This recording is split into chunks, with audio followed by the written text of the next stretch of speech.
We are going rogue. I have been wanting a Gertie boardwalk dress for a long time.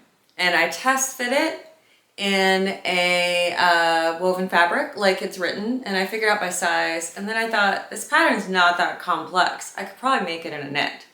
That's what we're doing today. Except we're not making a dress. We're making it as a shirt first to test the concept. But this is my test of it. It's got the drawstring. It's got the keyhole. It is in knit fabric. And I didn't even put the straps on because that's how well it fits. So I'm gonna show you guys the changes I've made to the pattern, and then we are going to sew together the shirt. And that way we can make construction decisions kind of as we go. So if you want to make your own shirt, you'll know how. So let's go to the pattern cutting table. All right, don't know why I had a word accent there for a second. I was trying to be funny. It wasn't. Here we go. All right. So the first thing we have to do is size down. I am a size 6D according to the pattern chart, measurement chart, and that was too big. So then I went down to the 6A because this bad boy has gathers and there is a lot of room in that bodice. So to make the knit version, I went down to a 4A. So that's the pieces I'm working with. So I traced off the pattern in a 4A cup. And then for the back midriff and the back, here's the back midriff, and the back bodice, I removed 1 inch from the back so that I had removed the excess for the zipper. Okay, so that's that change. Then when I decided I wanted to try to make it as a shirt, I traced off the midriff pieces and added 2 inches to the bottom, and that should give me a shirt. Now, what I also decided was, are these gonna match up? Why does that look shorter? It looks a little shorter in the front. Let's see. Let me double check because I may have made a mistake. Yes, I did. So these 2 pieces have to sew together and they don't match up. So we're just gonna trace that off where they would match up. Okay, and trim that. I think I meant to trim this earlier and then just didn't. So there you go. Trim. Those are my sides and they are gonna be fine. They're gonna match up. And we're gonna hem the bottom of this anyway. This is gonna be a cropped shirt. It's gonna be like a crop top. It's gonna come like barely to my waist. But I'm gonna wear it with like high-waisted skirts. Okay, so I have added the gathering stitches and now I'm basting the strap to the front bodice. I'm just popping that on there so that when I sew the 2 bodices together, the strap will be sandwiched on the inside.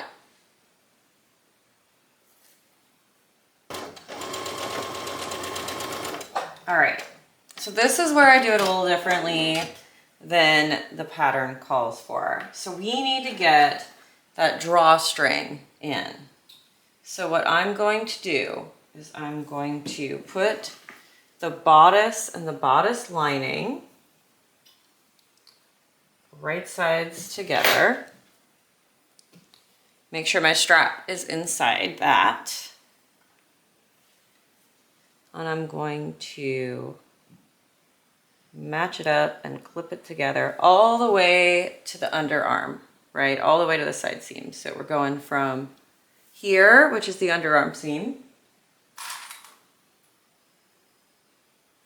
all the way along the whole top of the bodice. My camera battery is gonna die. I'll be back. Okay, back. So if the method from the tutorial works for you, use that. But this is the only way I can make it make sense for me.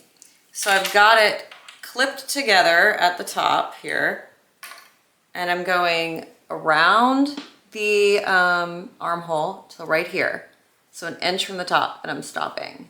And then I'm gonna sew down the whole top until I get to here, back tack, leave a gap so I can get that tie through, and then sew to the Y seam, and sew up the other side and do the same thing.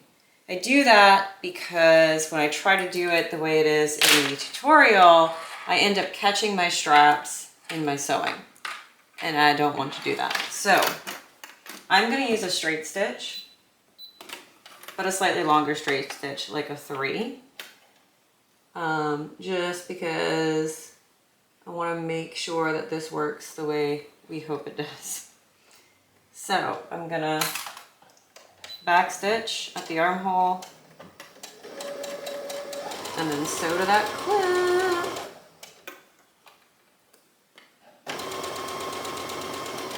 And then back stitch. And then I'm going to sew the top line, which will let me encase my strap in between the bodice and the lining.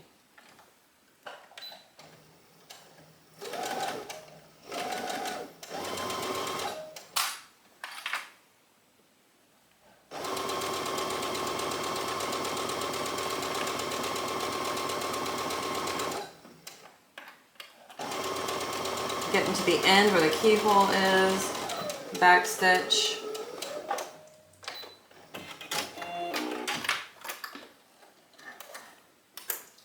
Leave my little gap for the top for the strap to pull through. Back stitch again and sew down till I get to my little Y seam.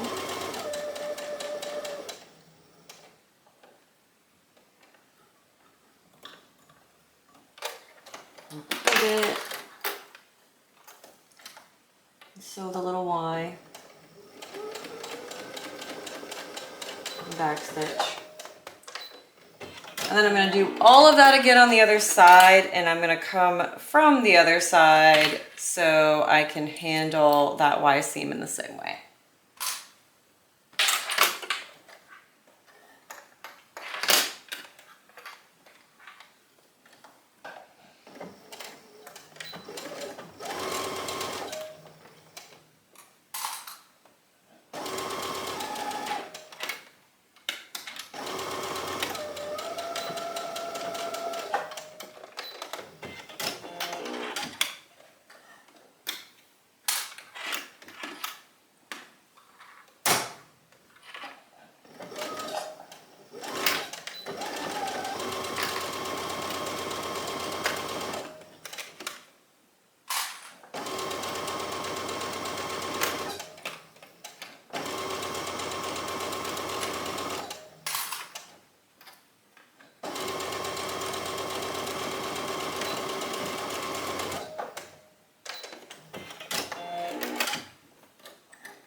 Okay, so let's see if we did it right, because if we did it right, we should have an encased strap.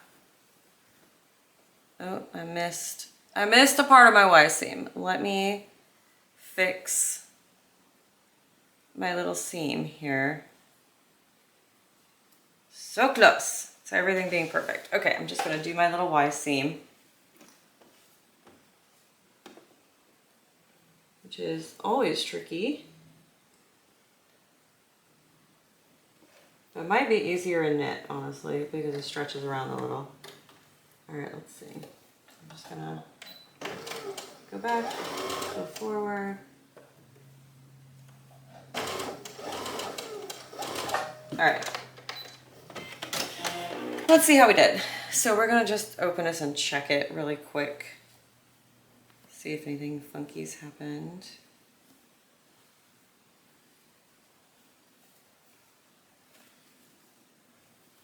Yep, we got our little gaps, got our gaps, got our straps. So I'm gonna iron this flat and then I'll show you guys the last bit that's a little different. Okay, so now we have to make a channel, right? So what we're gonna do is we're gonna sew down at about 1 inch where we left our opening across the entire top so we can get our strap through the top of the shirt or dress, whatever you're making. And I'm just kind of tucking the raw edges inside the hole. And then we're just gonna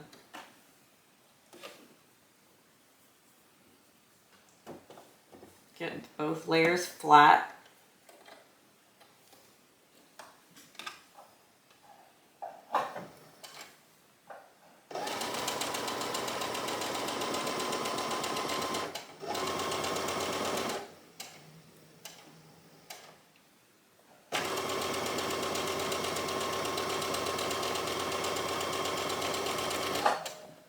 And sew it down to make our little channel. All right. To the side of the bodice. If that bugs you, you may want to find a different way to do this. But personally, I would rather have a couple stitches show and have an easy way to get the strap through than the alternative, which is the method that is in the directions. So I just pull my strap in until it's like barely in there. And then I just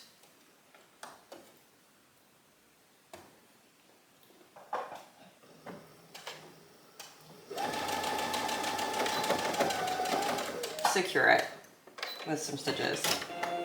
And again, that little bit of stitching on the side, I'll take it. I do not mind it. So yeah, that is the only other thing that's really different. Everything else, you just follow the pattern and use your stretch stitches. And I will be back when we get to the end of the shirt and I can show you guys how it looks. Okay, so we need to hem it. You can't see me, okay. I'm back. So I have the straps just kind of tucked in and pinned. I need to finish those off in the back.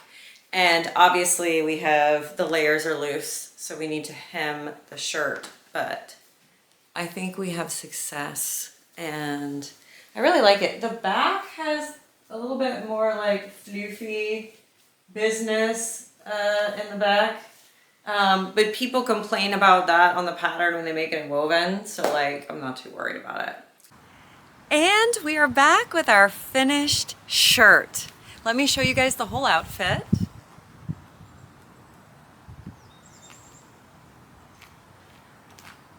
So I'm wearing it with a Halloween print gathered skirt that has an elastic back and a flat front. I've got one of my Splendette bracelets.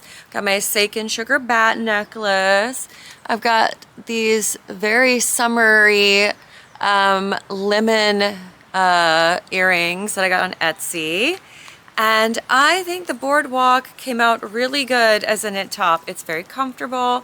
It's a very cropped length. I'll show you guys how long it is. So it's very cropped, but I can still tuck it into a high-waisted skirt. I think if I made it again, which I might do, I might make it a little bit longer, but not sure about that. I've got this double belt on, so I'm trying to resituate it.